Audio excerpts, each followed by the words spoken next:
Everybody, it's not just on the right that we have a reaction to traditional liberal democracy. Recently on the show, we had the Oxford political scientist Pepper Culpepper, who has a new book called Billionaire Backlash, which he argues that the backlash to the billionaires and to neoliberal capitalism actually will strengthen democracy. As a new book out, Billionaire Backlash, The Age of Corporate Scandal. Meanwhile, Ellen Landmore from Yale University, another member of the elite with an anti-elitist message, has a new book out called Politics Without Politicians, The Case for Citizens' Rule, in which she is arguing more and more unambiguously for direct democracy. So we are seeing many members of the progressive community begin to rethink the value of populism. And my guest today, an old friend, Charles Derber, is very much in that camp. His new book,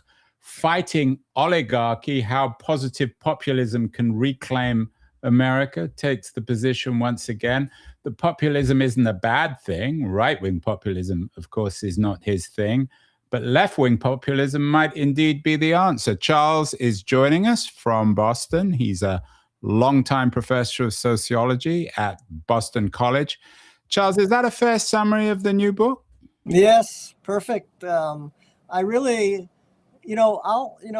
populism, sort of like the way you introduced this, Andrew, because populism is a bad word in America to a large degree. You hear the word populism. I ask students what they think of when they heard the word populism, and they say it's people who want mob rule. It's sort of like angry, kind of crazed people who are not willing to respect the rules of democracy and so forth. And my own reading of history is, I guess the two most relevant things for this conversation is, one, populism almost always is an inevitable political response when the economy becomes really, really difficult. And I think we're in a bit of a disguised depression, particularly, the markets have been high. They went down. Yeah, I'm not sure how disguised it is, Charles, although sometimes with depressions, it's like the old story of being unemployed. If your neighbor's unemployed, it's a recession. If you're unemployed, it's a disaster.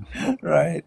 So Andrew, 60%, 60, for the last few years have been saying, these are ordinary Americans who say they feel like they're in a depression. They feel like they're one job away. They're working paycheck to paycheck, and they feel they're one illness or one job away from sinking into oblivion, poverty, hunger. What is it? 25% of American kids are hungry. While we're just such a divided society today, and the great majority of people are in very hard times. And I think that explains the second point that I found as I was doing this book, Fighting Oligarchy, Andrew, which is that when you look at public opinion, Americans are talking as if they are in a depression. It's really startling. It was startling to me to see how many Americans say that they really hate big corporations. Corporations are they're less popular than, city councils, the military, almost any organization in the Well, they're probably, the world. I'm guessing they're not any less popular than either political party, especially the Democrats. Well, they actually are. Yeah, they're about in that realm. They're in the, 73% of people consistently are saying they hate big corporations, which are making their lives terrible and sort of stealing the country. And about another 72, these are super majorities. And by the way, Andrew, these are big numbers among Republicans as well as Democrats, which is important because it has to do with whether a progressive populism really can take root in America. Large numbers of Republicans are joining this kind of populist view that big companies have taken over the country and have made life impossible for them. Yeah, and this is, of course, Charles, don't need me to tell you, an old theme in American history. Landemore, I'm not sure if you're familiar with her work, but I think you'll find her argument Yeah, I for don't know the citizen. book. I'm glad to learn about it. Yeah, I mean, I think you'll find her argument interesting. She, of course, goes back to antiquity and to the Athenian model of citizen rule. Your focus, Charles, in this new book on oligarchy, of course, oligarchy was a term invented by the Greeks. Right. Is there value in looking back to antiquity in terms of how to make sense and confront oligarchy? I don't do it in this book, but I think history is always a wonderful guide to the future. And, Athenian democracy was very limited. There was a kind of oligarchy in much of in Athens in the Golden Age. So I do think there's value. I'd like to look at her book. And in my book, I don't go back to antiquity, but I go back to American antiquity. And I show that right from the beginning, despite the eloquent, democratic rhetoric of Jefferson and Washington, there's never been a genuine democratic rule in America. And, there's always been hard times for ordinary people who are not part of the elite. And what I did in this book was I looked at how, over the course of American history, always with the eye of trying to figure out what it means for people today, how Americans have come to terms with the fact that their country, despite all the eloquent rhetoric about being an exceptional democracy, most Americans, Andrew, fully understand that the country is ruled by very wealthy people. Yeah, Charles, let me ask you this question.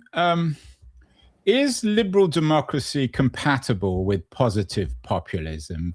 In my conversation with Landemore, we talked about the federalist, anti-federalist argument, and of course the defeat of anti-federalism, which was in many ways a kind of progressive populism and maybe a reactionary populism in disguise. Right. Can positive populism exist within the constitutional republic? And when was the best moment for was it in the 1890s, the early 20th century?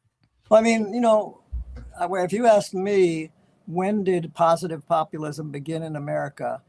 I would say it was with the abolitionists who were, rising to fight, a very small number of Americans at first, but realizing that the American Constitution was not very democratic. When the country was founded, about 2% of the country could vote.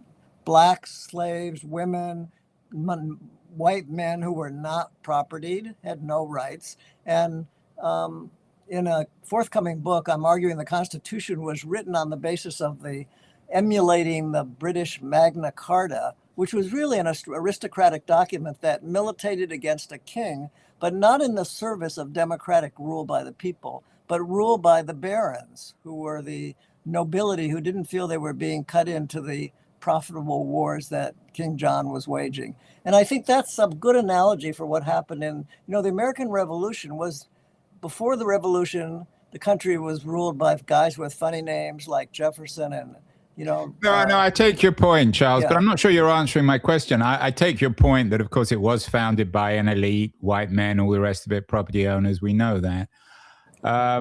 But were there moments? I mean, the franchise was extended. Eventually, women got the vote. Eventually, even African Americans got a kind of vote, even in Jim Crow. There wasn't much of one. Were there moments? We've done lots of shows with people in the past, like Thomas Frank, who look back to the 1890s and see some positive models where, for example, the white and black working class marched together and organized together in terms of confronting the capitalist barons. Right. So that, I think, that populist movement of the 1890s, which I think most Americans know very little about, was sort of a model for me. That's one of the positive populist stellar moments in American history, because it did just what you said. It brought together, there was the first Gilded Age. You had Rockefeller, the first billionaire, when most Americans were very poor. And you had a small elite like today of very wealthy corporate people running the country. And you had, a mass of farmers. This was back in the 1880s and 1890s, and immigrant workers, some native workers, who were basically in the kind of very hard times that American workers are in today. And I mean, my friends, my liberal friends tell me, you're dreaming to think that these people, they're culturally conservative, these workers you're putting your hopes in, and they don't have any inclination to join in some sort of progressive revolt against rich people running the country. And this book, in a sense, is my effort to read American history and the current American scene to say, is that true? Is it really true that because of a lot of very clear culturally conservative forces among non-college American workers, who are about 60% of the country, it's the majority of Americans, that you can't really expect to see that kind of group of people rising up against these elites? And what I found in doing this study, much to actually my own surprise, was that the level of populist, and by populist, I don't mean far-right populism of the Trump form, which is pretty much rhetoric in service of billionaires that he claims to be militating against. I'm talking about people who really, they feel it, like you said, in their bones. They're not looking at your neighbor has one thing. They are saying, I can't pay my groceries this week, or I can't. Charles, the way you've presented it so far, though, you keep on talking about economic problems. You've suggested we're in some sort of deep recession, maybe even a depression. But it seems to me, and please correct me if I'm wrong, and you've also written about this. You wrote an interesting piece on Truth Out about 1964. Freedom Suffer offers a model, a political model to confront some of the injustices in America. Mm-hmm. But both the white and the black and the brown working classes, and perhaps middle classes in this country, I take your point on economics, but at the moment they seem to be mostly triggered by what's happening, for example, on the streets of Minneapolis and the behavior of ICE, which has nothing to do with economics. I mean, maybe implicitly it's connected with economics, but people are outraged by the behavior of Trump's secret police, or perhaps not so secret. Yeah, police. I don't know. But coming back to my question, Charles, are you suggesting that really, when it comes down to it, the only way to fight oligarchy is on the economic front, that anything else, ethics, politics, doesn't really matter? No, not at all. In fact, what I mean by, if you look at the history of positive populism, it is economic, but it's, look at those people you mentioned, Andrew, the populists of the 1890s. I mean, they were going after Wall Street. They wanted, an economy more controlled by ordinary people, but they really wanted a more democratic administration. The corporations were taking over the government. This link between political authoritarianism and economic authoritarianism is very strong. I mean, who's making out like bandits from these immigrant wars that Trump is waging? Who's making billions off the detention camps that are going in, the Palantir and the analytic, Silicon Valley oligarchs who are deeply part of this authoritarian thing? I think it's very hard to separate the political authoritarian forces and the economic forces. In fact, part of this book is to try to challenge your question and to say that this oligarchy is a mixture of, this is what far-right populism does. It brings together an oligarchy which is economically dominant with a political campaign or agenda which divides workers, white workers, against black workers and immigrants. And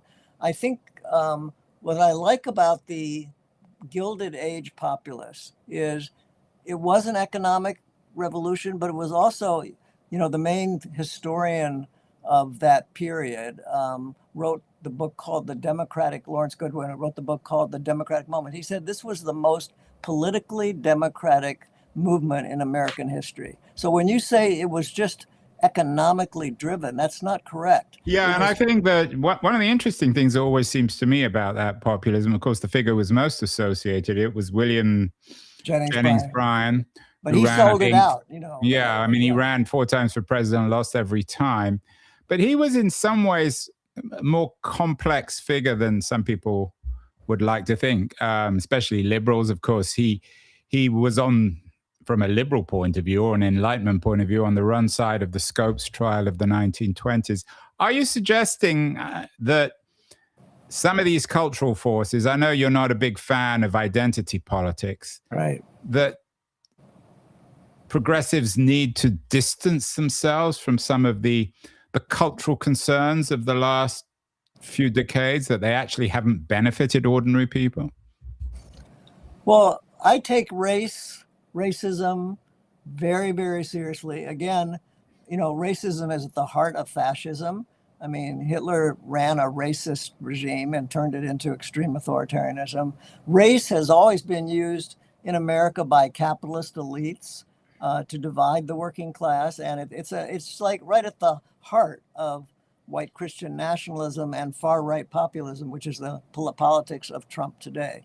So I'm not trying to argue that progressives should forget about race and gender and identity issues, but that the politics of kind of siloed identity movements, which sort of disassociate racial civil rights or gender rights from economics issues, historically don't tend to work. I mean, look at Martin Luther King and the civil rights movement that you referenced earlier.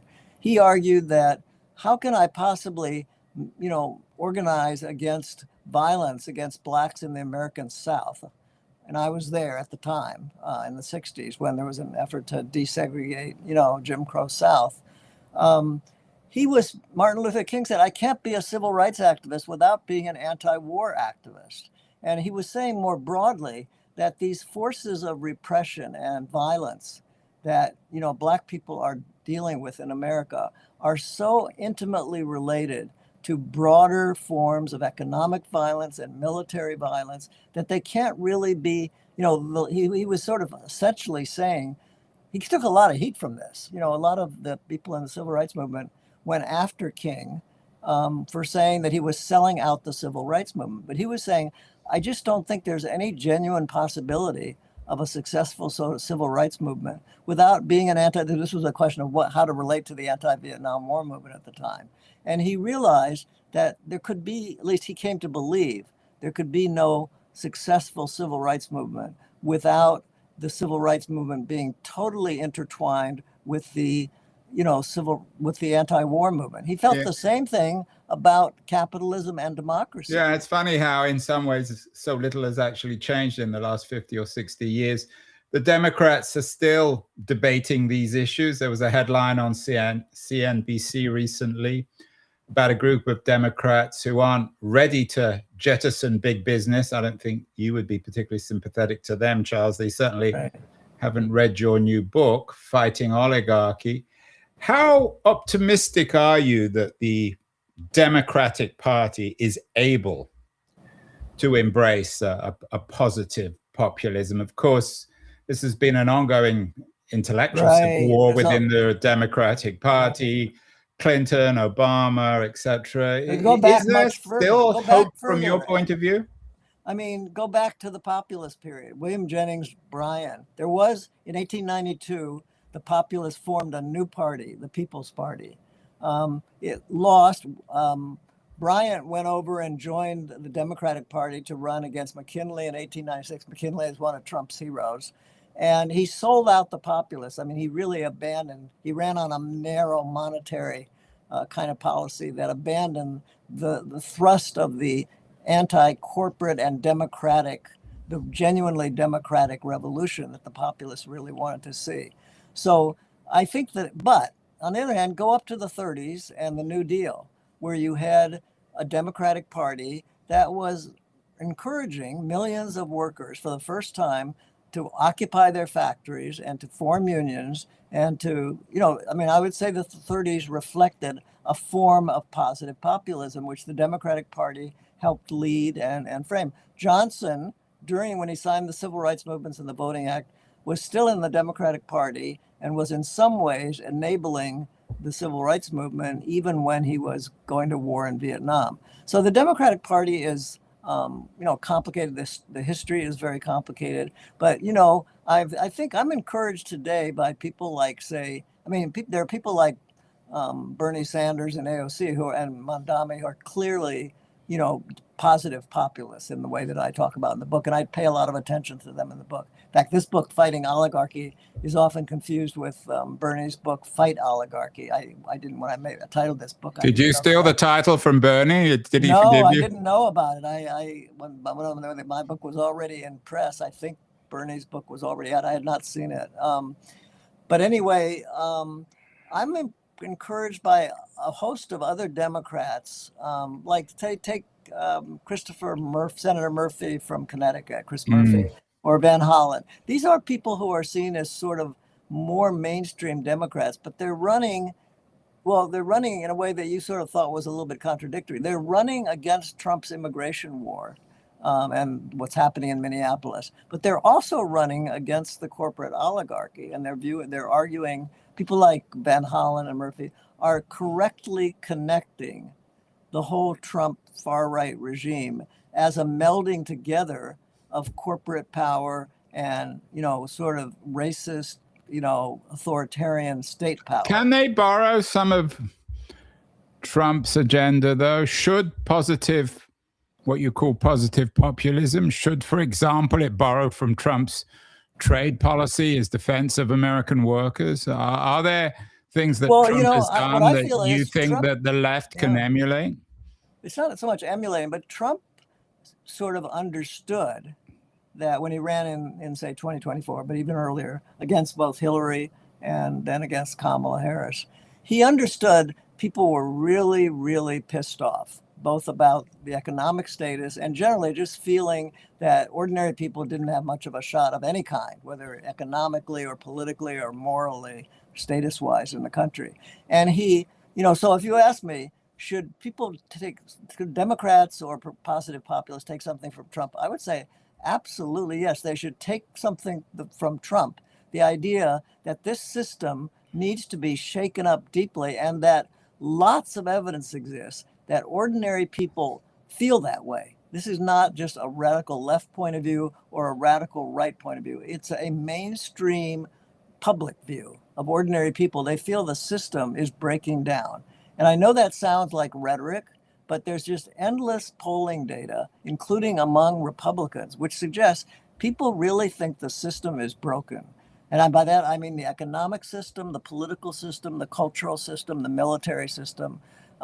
Even my students say their personal communication system are being broken by the stranglehold. They see I know you're focused on a lot of these issues. They see the Silicon Valley elites as drug peddlers, and they've bought the drugs, and they don't know how to sort of break the addiction. Charles, you've referred to the 1890s, to the New Deal, to Johnson's Great Society.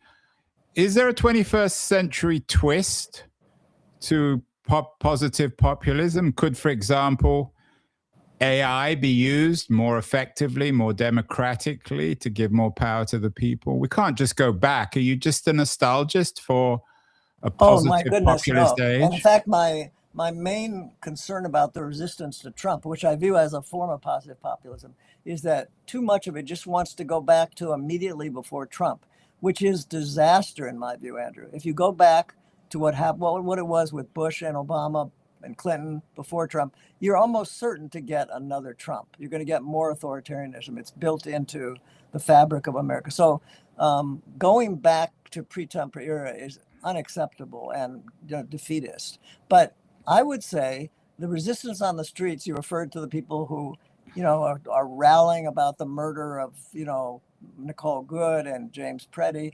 These people are part of they're also flowing out on the streets in these huge anti-oligarchic, anti-corporate rallies.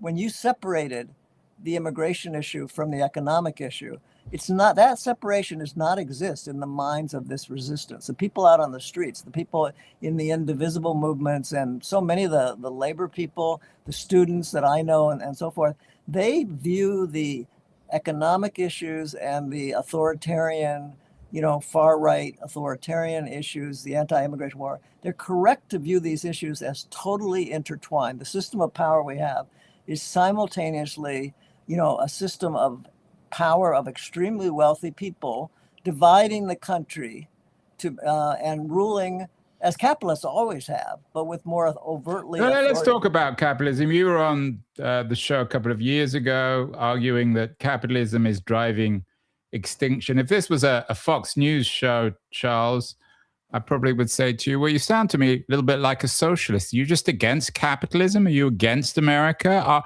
Do you see positive populism being able to coexist within a market system? So, this is a complicated question, and I deal with it. Well, it means you don't like the answer.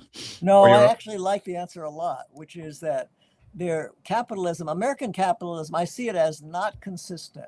Positive populism cannot exist with American capitalism. American capitalism is the most oligarchic, individualistic, anti-collective identity of any system of capitalism in the developed world. If you go, for example, to Europe, so like Bernie likes to go to Denmark, but you can go to. I remember in that famous debate with Hillary, and Hillary, after Bernie was talking endlessly about Denmark, Hillary said, well, it's all very well, I love Denmark, but America could never be like Denmark.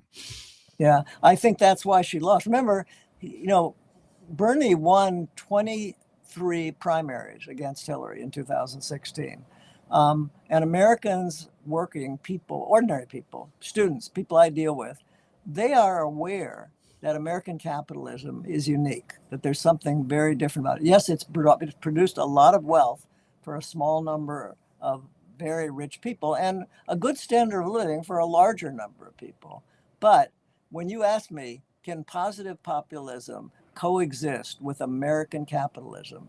I would say absolutely not. I mean, in the New Deal, you got closest to a kind of positive populism that wanted to see significant government intervention in the markets, right? It wasn't, and it was moving sort of in the direction of a European social democracy. So what you're saying is, if we get positive populism, if your positive populists come to power, the only way to maintain the market is to create a sort of a Danish or Northern European style. I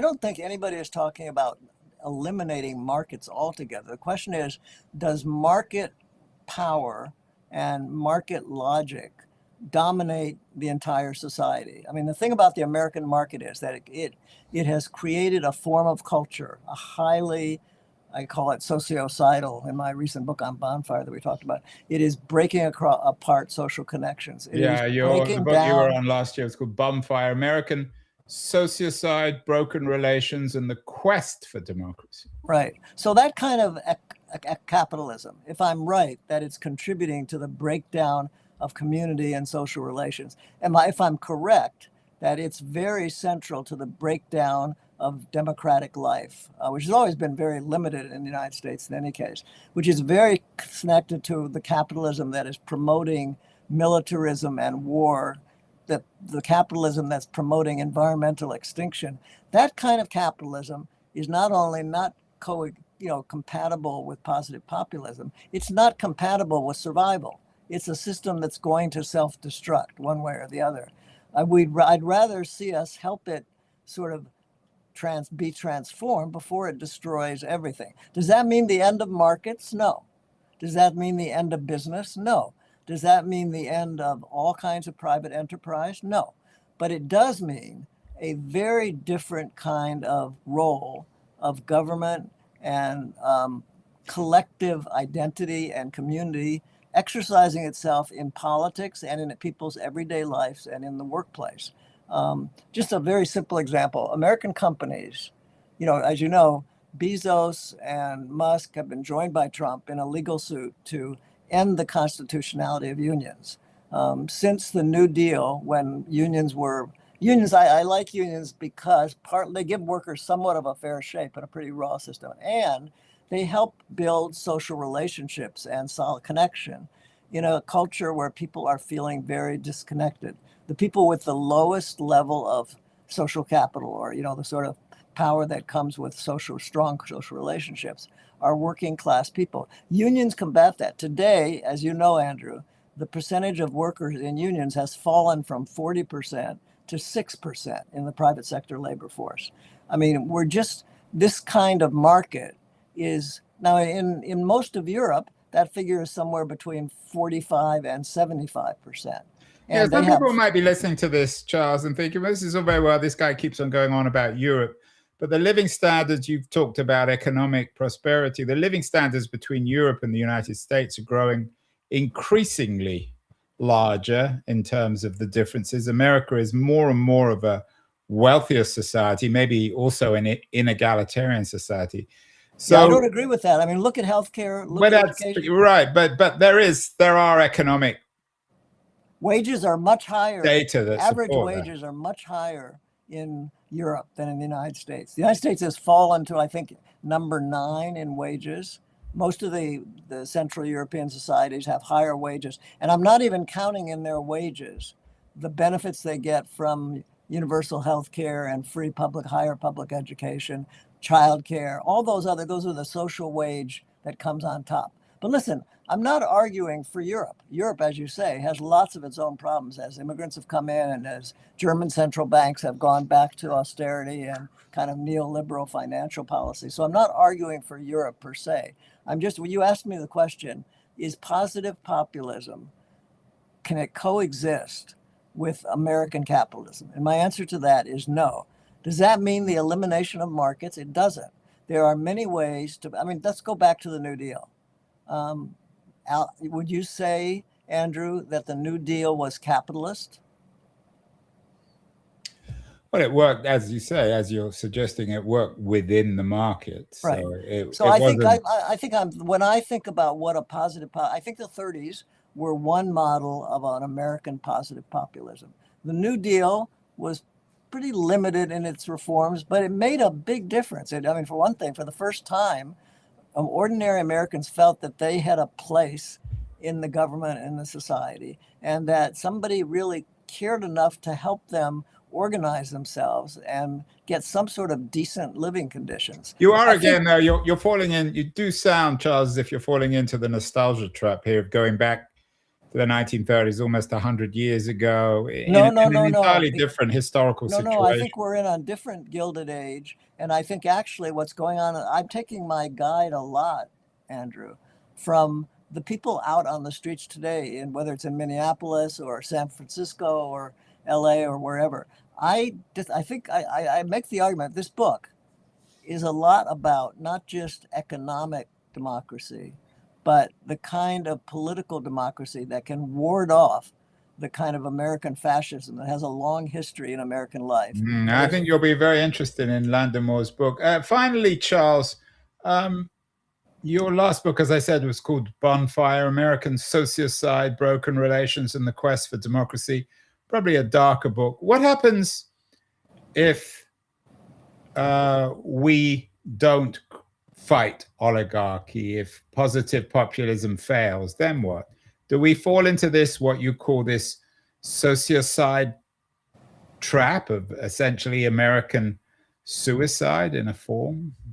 Well, I think, we either continue to let political authoritarianism, when conditions become very difficult for people, as they are. I don't think you would disagree that for most Americans, life feels difficult. It's hard times.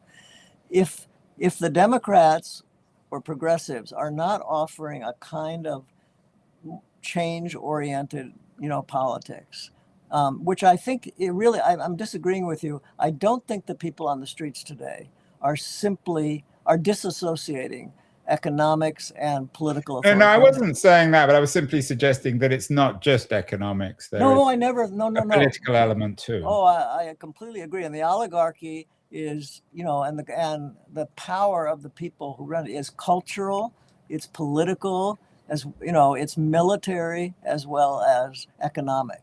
So when I talk about corporate oligarchy, I'm talking about a form of power. And it's particularly distinctive now in, for example, the Silicon Valley. The biggest companies in the world historically are the Magnificent Seven.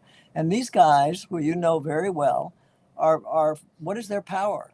They're heavily militarized. They're at the heart of the national security state. They're heavily cultural. I call it a kind of algorithmic wiring. It's a new wiring of power that I'm They're writing watching about. everything, Charles. They know what we're doing. They know Even you're now, they're watching what you watching. and I are saying right now. Yeah. And it's political. So when I talk about positive populism, I'm talking about a kind of power, a kind of movement. And I think it exists. I'm not being nostalgic for the history. I'm just saying you can learn a few lessons from the past. But this is a kind of power on the street that I think is very real today and very intense. And I don't think it's purely economic, even though I argue in this book that economics is a big part of why it's rising. But I Well, think there that, you have it. yeah. Fighting Oligarchy sounds like a rap song by our old friend of the show, Charles Derber. That's good. How positive populism can reclaim America. Charles, keep your good work up. We need troublemakers like you. Thank you so much. Thank you very much, Andrew. Appreciate it.